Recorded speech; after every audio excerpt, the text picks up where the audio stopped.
are in week number 5 of our series called Epic Stories, where we've basically been going through the Old Testament, and we've been just pulling out different stories that maybe we learned, if you grew up in the church, you grew up in Sunday school, that maybe you learned growing up, but maybe these stories that we learned on the flannel graph didn't always tell us everything we need to know. I mean, you remember the flannel graph, right? I mean, some of you probably remember that. Some of you remember teaching from that. And even the little figures that everyone kind of looked the same, whatever, and you kind of did the whole flannel graph thing, it didn't always tell what the whole story was all about. And so if you remember, we went back and we started the flood, and how God did a do-over with creation. How we learned that God hates sin, but yet He has grace that's so huge that despite our sin, He still loves us. And we talked about Samson, about how God uses messy people, that someone like Samson, who just, his life was a wreck, he just couldn't get his life going in the right direction, God still used him, and used him in a huge way, in a powerful way. We talked about David and Goliath, about how David trusted that God was bigger than the Philistine army, and bigger than Goliath, who was a huge guy in his own right. And last week we talked about Elijah and Baal. About how Elijah knew that God was who He says He was, and that God was powerful, and that God was living and active, unlike the prophet, unlike Baal and all the prophets of Baal that they represented. And this week we're going to be looking at the life of Daniel. So if you have a Bible, turn to Daniel chapter 6. That's where we're going to be at this morning. And as you turn there, I'm going to pray. God, we just thank You so much for the opportunity to be here this morning. And God, right now, I just step aside and let You speak. Let You go, God, and let Your Spirit move in this place, God. I prepared some things this last week that I feel like You've given to me, God. If You want to take any of that away, God, do that. If You want to give me something I haven't prepared, God, please do that right now. God, we give this time to You. In Jesus' name I pray. Amen. Last week it was said in the community meditation that God's not called us to be faithful, or God calls us to be successful, but He's called us to be faithful. And I love that quote. It's a quote that I've used numerous times before, and I'll probably say it again. I love that God calls us not to be successful, but to be faithful. And that is true in all aspects of life. About how, especially in America, where the American dream is such that we have success and that we gain all this money and we have all this popularity and we have all this stuff, and yet God's not called us to live that life. But what happens if, because of our faithfulness, we experience success? What happens if, because of being faithful to God, that God blesses us in such a way that we experience some success in our lives? Now, what I'm not saying is this, that it's all monetary success. It's not all about money. It's not all about the money that we have. In fact, I don't think the Bible teaches that at all, that if you are faithful to God, He's just going to give you all this kind of money. Okay? No matter what the smiley guy with the big teeth in Texas tells you, it's not about that. I believe that sometimes that people are blessed in such a way with a job that they are able to provide for the family, or able to be generous, but it's not all about money. What I'm saying is that sometimes I've seen it play out in not necessarily in my life personally, but I've seen it in other people's lives. We see it here in our story today, that because people are faithful, God gives them certain blessings in life. Certain successes. And like I said, that's where our story is at today. Our story today, found in Daniel chapter 6, is all about that. But to give some context and some backdrop to where Daniel's life is, let's start at Daniel chapter 1. Where Daniel and some of his friends are taken out of Israel, out of Judah, the southern kingdom of Judah. We talked about how, a couple weeks ago, how it was split into two kingdoms. Okay, the southern one being Judah. He was from Judah, the kingdom of Judah. He was taken out of that. He was in exile in Babylon. Okay, in Daniel chapter 1, if you remember the story, Daniel was supposed to be eating out of the king's table because he was basically being told that he's going to fight on behalf of the king of Babylon, King Nebuchadnezzar. And what Babylon was doing is they were gathering around the best people they could ever have, and they were forming the best army that they could possibly form. And they were training them up, and they were giving them a diet, and they were making sure they were broad and strong and able to fight. And so the goal was that Daniel and his friends were strong. They were ready for battle. But what Daniel said was, listen, I'm not going to sacrifice what I believe I should be eating just for this battle, just for being a warrior. And in fact, I think that I can continue eating the diet that I'm eating, and I can even be stronger than your people. And the person he was talking to, Daniel 1, says, "You're on, buddy." I said, "I'm going to win this battle." And Daniel said, "Be careful to say that." And so sure enough, after a week goes by, they come back, and Daniel is more prepared and ready for battle than he was than the other people that were eating up from the king's table. They had all this food and all these things to eat, and Daniel, who was eating pretty much vegetables and water, was ready to go. Daniel remained faithful. In Daniel chapter 2 and 4, we see how Daniel interpreted dreams. In Daniel 3, we see how his friends Shadrach, Meshach, and Abednego were put into a furnace because they would not bow down to the golden statue that Nebuchadnezzar had made. And they were put into this fiery furnace, and the text tells us there was a fourth person, a fourth thing in that fiery furnace, and that God had saved Shadrach, Meshach, and Abednego in that situation. And when we come to Daniel chapter 6, and now it's not Nebuchadnezzar anymore, it's King Darius, and it's not the Babylonians, but it's the Persians. And what we see here is that Daniel had worked his way up. In fact, look at verse 3 with me. It says this: "Now Daniel so distinguished himself among the administrators and the satraps by his exceptional qualities that the king planned to set him over the whole kingdom." Daniel had made his way to be one of the 3 administrators in all of the kingdom. Okay? And there was 120 satraps. And basically what satraps were is they were people that were divided up into the rest of the kingdom. They were in charge of making sure all the money went to the king's treasury. And the 3 administrators then were in charge of making sure the satraps did what they were supposed to do. And Daniel had made his way up to be one of these 3 administrators. And the text tells us that the King Darius was getting ready to give him a promotion. And what happened, though, in this situation was some of the 2 other administrators and the other satraps became upset because they did not want Daniel to get this promotion. Maybe some of you have been there in your job. You thought you deserved a promotion and you didn't get it. Or maybe something similar to that. And sometimes there's this feelings of jealousy. Sometimes there's feelings of anger. Sometimes there's feelings of getting even. But also, the thing that probably made them the most mad in that situation was not necessarily that Daniel got the promotion because Daniel didn't work hard. It was that Daniel wasn't one of them. He was from Judah. He was from Israel. How are you going to give this promotion to someone that's not even one of us? So they began to get mad. They began to plot against Daniel and try to get somehow they could get Daniel to not accept this position. And what they did was they tried their very hardest to just go about Daniel's work. And they kept prodding, they kept trying to figure out, okay, where can we get Daniel? Where is he weak at? And look at verse 4 and 5 with me. At this, the administrators and satraps tried to find grounds for charges against Daniel in his conduct of government affairs, but they were unable to do so. They could find no corruption in him because he was trustworthy and neither corrupt nor negligent. I don't know about you, but I like watching, shows in which people are trying to track people down, like kind of suspense on the edge of your seat. Cop shows or whatever. And more often than not, what happens is in order to capture the person they want to, they do something to them that is very near and dear to their lives. So they might take their wife away from them, or a spouse. They might threaten to kill their kids, or take them for ransom.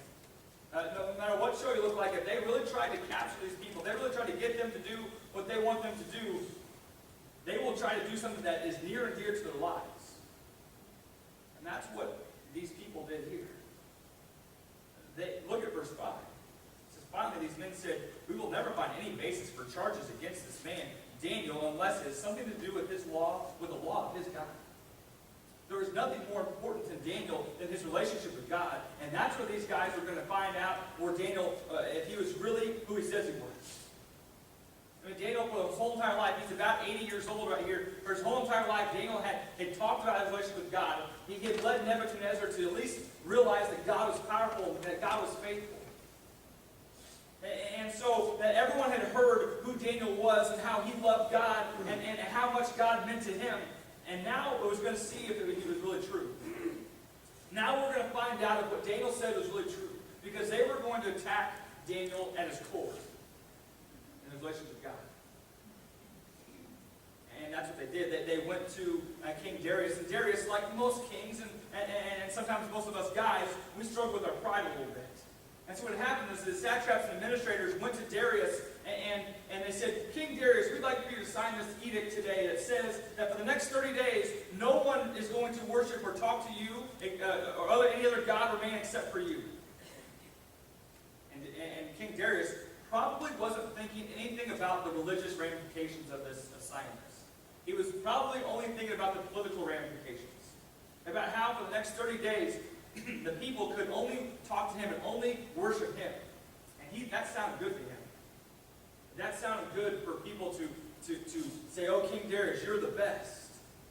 We couldn't do this life without you. You provide for us. And you can probably understand how that would seem appealing. That everyone was just worshiping the ground that we walk on. And so Darius signs this edict. Now, what do you know about the Persian Empire is once a king signs some sort of proclamation or some sort of edict, it could not be reversed. Now, the Babylonians, that was not the case. If someone signed something in the Babylonian Empire, it could be turned around. The king had the power to do that. The king did not have the power to do that in Persia. And so those people, the satraps and other administrators, made sure that the King Darius did not know that they were dealing with Daniel, because if he did, he would have signed it. So they're being very sneaky. They're being very dishonest, distrustful about what they want. And so he signs it. And look with me at verse 10 in chapter 6. It says, now when Daniel learned that the decree had been published, he went home in his upstairs room with the windows open toward Jerusalem. 3 times a day he got down on his knees and prayed, giving thanks to his God, just as he had done before. What's Daniel say? Hey, you can make all the decrees you want. It ain't working. You can come against me all you want. I don't care. He was not going to be pushed back by some bullies who tried to get their way. He was not going to go against what God was calling him to do, just because some decree was made. And what's it say? He didn't go to the back room in the closet. He didn't go downstairs in the basement. He didn't hide out in the bathroom and do his prayers, which he probably could have done. He probably could have faced Jerusalem still and some other part of his house, but he chose to be right in the middle of the house next to a window where he could be seen. He didn't care, because he was going to be faithful to God. No matter what, he was going to be faithful to God.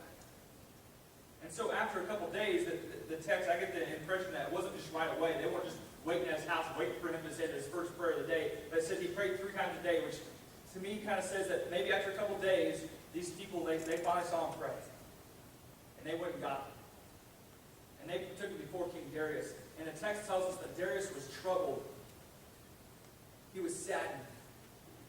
He did not like the fact that Daniel was before him with the possibility and the probability of going to the lion's den. And the text tells us that King Darius tried everything he could to not have Daniel go to the lion's den. He waited as long as he could. He waited until sundown, which it had to be done by then. But he couldn't find any reason not to send Daniel to the lion's den, because the thing had already been signed. Look at verse 16, though. Look what he says as he sends Daniel to the lion's den. The king said to Daniel, may your God, whom you serve continually, rescue you. Now, if you were to sit down and read this, you might think that King Darius was being sarcastic. Okay, Daniel, your God that you serve, I hope he saves you. I hope he saves you from those lions annihilating you. But I think if you read the context of the situation and how troubled Darius was by sending Daniel to the lion's den, this is a plea. Darius had seen Daniel live his life, and he's seen how Daniel was faithful to God, how he continually served him. I believe Darius was pleading on Daniel's behalf. I believe he vocalized it because he wanted God to hear, because there's this ever so slight supposition that Darius thought that God was who he says he was. That Daniel's God was the living God. And I can't help but think, the text doesn't say this, the text doesn't say this, I can't help but think that maybe, just maybe, that God saved Daniel statement right here. I mean, Daniel's 80 years old. Now, even in Bible times, this is getting up there. There's the days have gone by where people didn't live 700, 800 years anymore. They lived to be 80, 100 years old. God very well could have said, okay, David, you lived a great life. Faithful to me. It's time for you to come home. The lion's den was the last thing. I can't help but think that maybe because Darius was at the brink of making a decision for the Lord, that God kept Daniel's life going. That's the reason potentially why Daniel was saved in the lion's den. Because of Daniel's faithfulness, because Daniel trusted. Maybe because Darius was right there. I don't know that. So Darius is troubled all night long. He can't sleep. He cancels his entertainment for the night, which back in it probably was girls dancing with very little clothes on, and for a pagan guy to cancel entertainment like that, you knew something had to be up. You knew something was probably going on. And Darius got up right in the first thing in the morning and comes out and yells, Daniel, are you there? Or somehow are you alive? I hope that you're alive. Look at verse 21. Daniel answered, O king, live forever. My God, he's talking to Darius there. And he says, my God sent his angel, and he shut the mouth of the lions. They have not hurt me, because I was found innocent in his sight, nor have I ever done wrong before you, O king. Daniel was saved.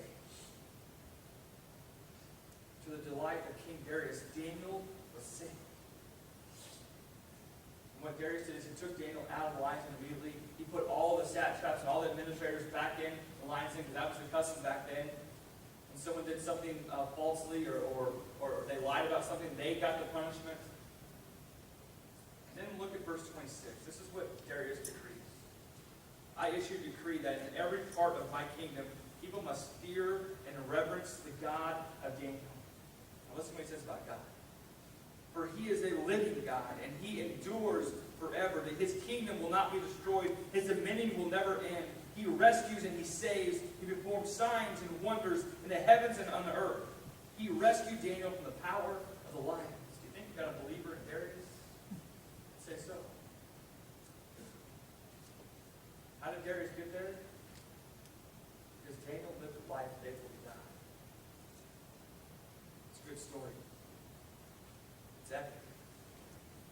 But like all the other stories we've talked about the last 4 weeks, if we don't apply it to our lives, we don't find some way to apply it to our lives, it just is another story.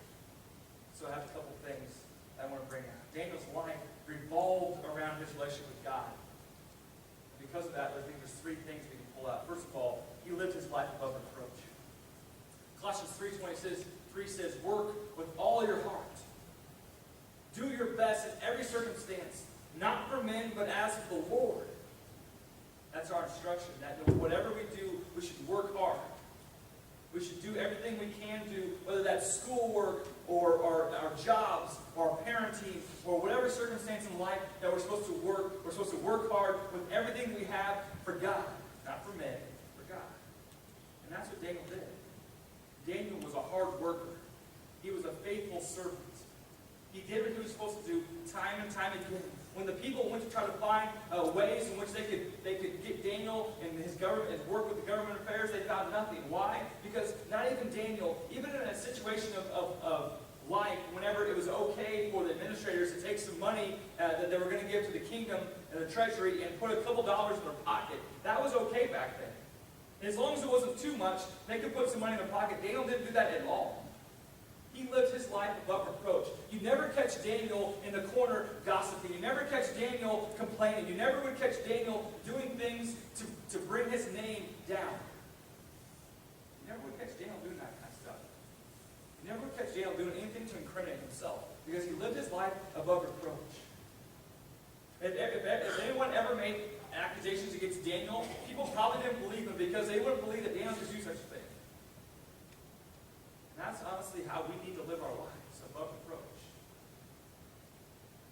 All of us have reputation. Some of us have reputation in this room. Some of us have reputations with our families. My hope is that when people talk about you are all good things, like Daniel. And that comes from working hard.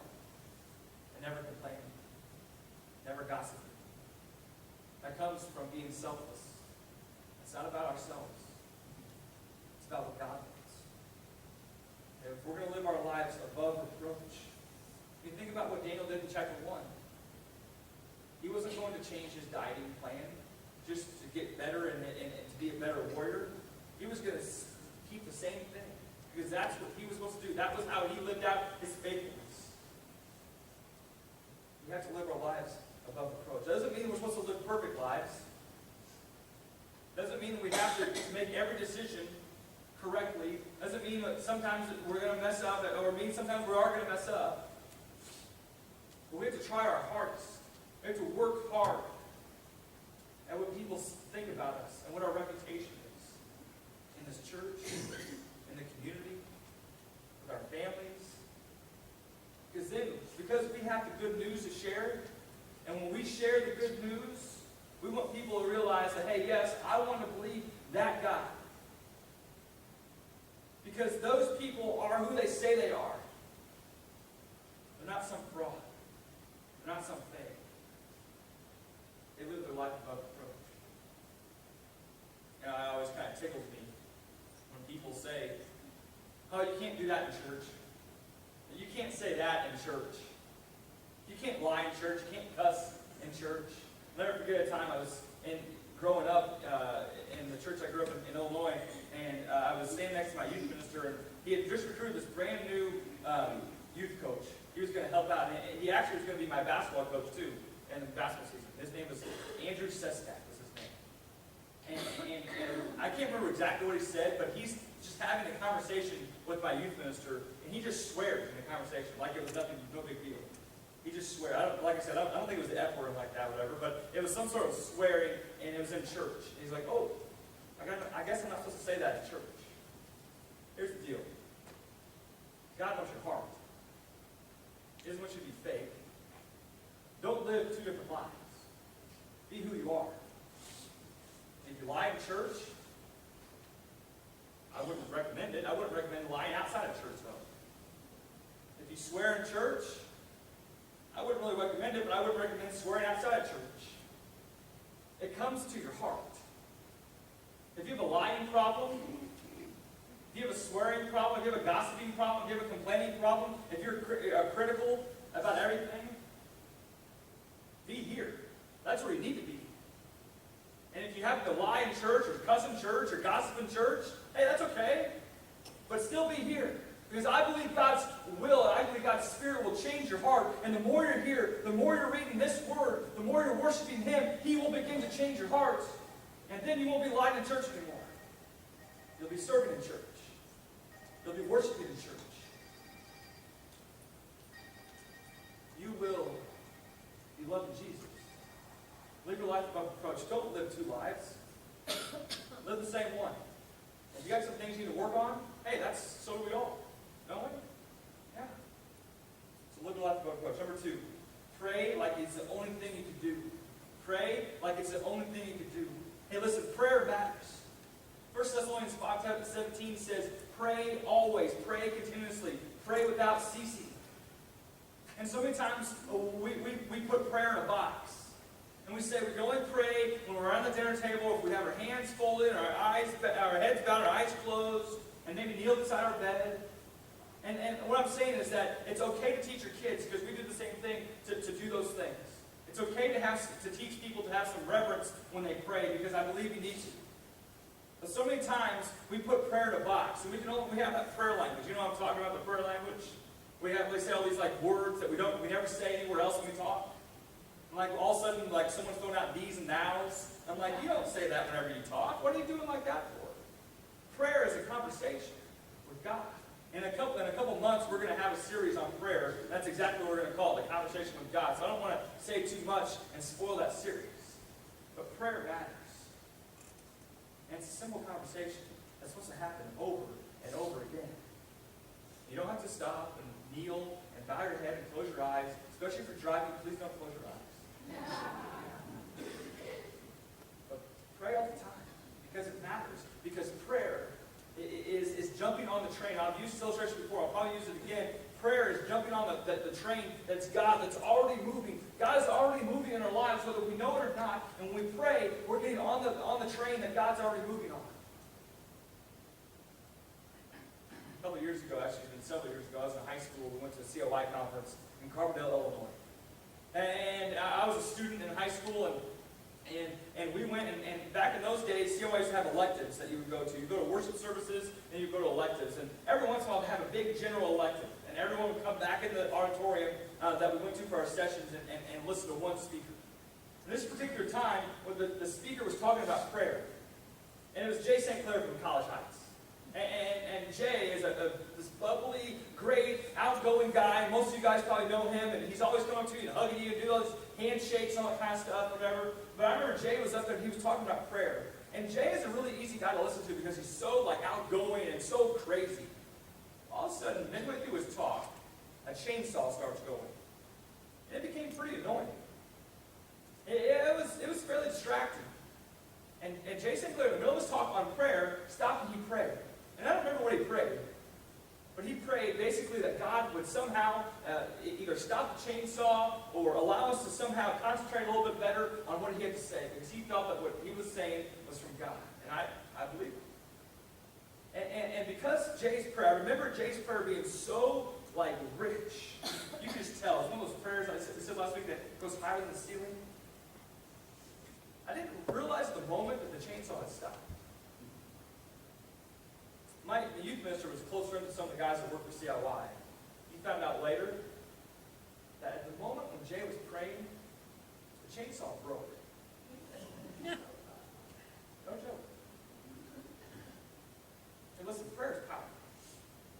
And prayer matters. And Daniel prayed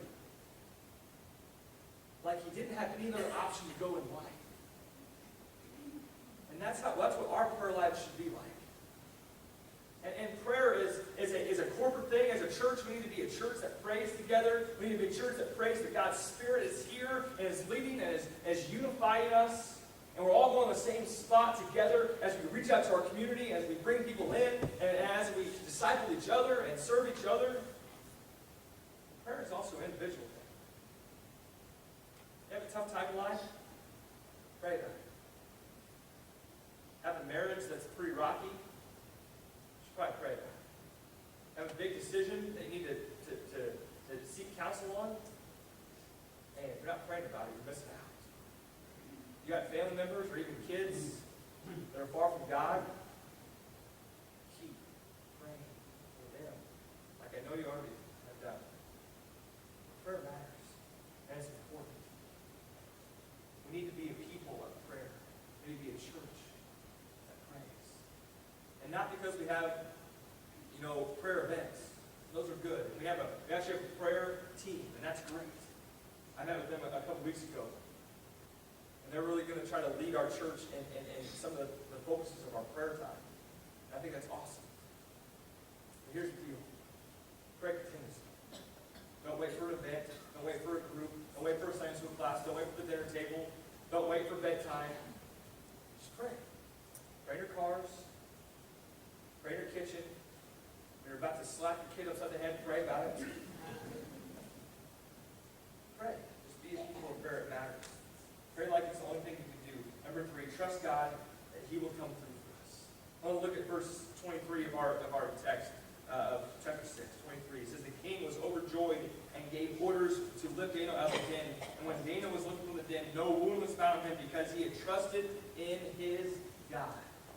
Daniel trusted in God. I don't know if you picked up on this. This is something that I didn't really pick up on as I was preparing for the series, even before we moved here. But this trusting in God and realizing that God's in control has become a major theme in the series. And almost every week we're talking about how one of these Old Testament characters had to put his faith and trust in God. And it's something that we should be paying attention to because each and every day we need to put our faith and trust that God is who He says He is, that He is in control. And Daniel was at his ultimate back against the wall. He was face to face with lions. And he trusted that God was going to take care of him. And Daniel probably didn't know what was exactly going to happen. He might have thought, I'm a little bit older. It's probably time for me to go. I would prefer to go another way than this.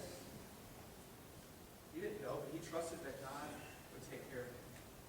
And the text here tells us that one of the reasons why he was saved was because he trusted that God would see him through. And Daniel trusted God, not just because he's being thrown in a lion's den, but if you look at Daniel's life, he trusted God his whole entire life. Now, that's not to say that if you don't trust God right now, you want to start today, that's fine. And if you get thrown into a lion's den tomorrow, God still might save you. But Daniel trusted God with his whole entire life. It's a major theme. It doesn't mean that you and I are going to go eye to eye with one and live. But it might mean that we go to eye with a lion. We don't have a leg, but we're still living. We might, basically what I'm saying is we might experience some loss in our life. We might experience some hardship. God never promises that we're just going to be okay our whole entire lives. And some of you can come up here and tell that story better than I can. Because you've experienced it. You've experienced loss in your life. You've experienced hardship in your life. But listen, we trust God that he will see us through.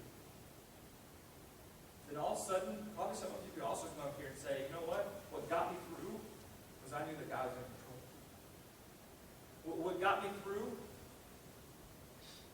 was knowing that God had a plan. Some of our best friends in Greenville, named Luke and Megan Holt. And maybe I've told this story before, but basically what happened with Luke and Megan is that they had twins that were born really premature. And what happened in that situation is that through the whole situation, Luke and Megan did not bat an eye. They were sad. They had moments that they cried. They had moments in which they were upset. But through the whole entire process, they knew that God was in control. They knew that God would either take their kids or not. Whenever their little babies that were born at 1.5 pounds and 2 pounds were on life support, it was a tough time. I remember being in the hospital with them on the day they were born. And they were pretty emotional, but even that first day that these kids were alive, they said, Luke, you know what? We know that God is in control. And no matter what happens to these two little babies, that he is going to be glorified with our lives. You know what that takes? You know how someone can say that when their kids are on the brink of life and death? You know how someone can say it's going to be okay, God's in control? Is that they believe that God's actually in control. So if someone were to put a gun to your head, if you were to have a family member in the hospital with you, would you be saying the same thing? I ask myself the same question. I have to think sometimes, man, I hope so. I hope so. And that challenges me that I need to put my faith in God even more. Because I know that God has my back. I know that he has a plan for my life. He has a plan for your life. We have to trust that he will come through for us. You know, we shouldn't put our lives in compartments. Daniel didn't live that way. He had his whole entire life living for God. And everything from his life flowed out of that. He didn't have a God compartment, didn't have a home compartment, didn't have a work compartment, didn't have an out in the community compartment. It was a God compartment. And everything else was in that compartment. And that's how we should live our lives. You know, when Jesus walked this earth, that's what he fought against. The religious leaders of that day had compartmentalized Christianity. They compartmentalized what God had planned for his people. And Jesus came, he fought, says, listen, that's not the way you're supposed to live. You're supposed to love me and love others. That's all. Love God with everything you got. With reckless abandon, love your Creator. And everything else will flow from that. And Jesus believed in that so much that he went to the cross for it. So that we could find hope. And we could trust in him to be our everything. And today maybe you're there. You've lost your trust. You've lost your hope. And here in a little bit, we're going to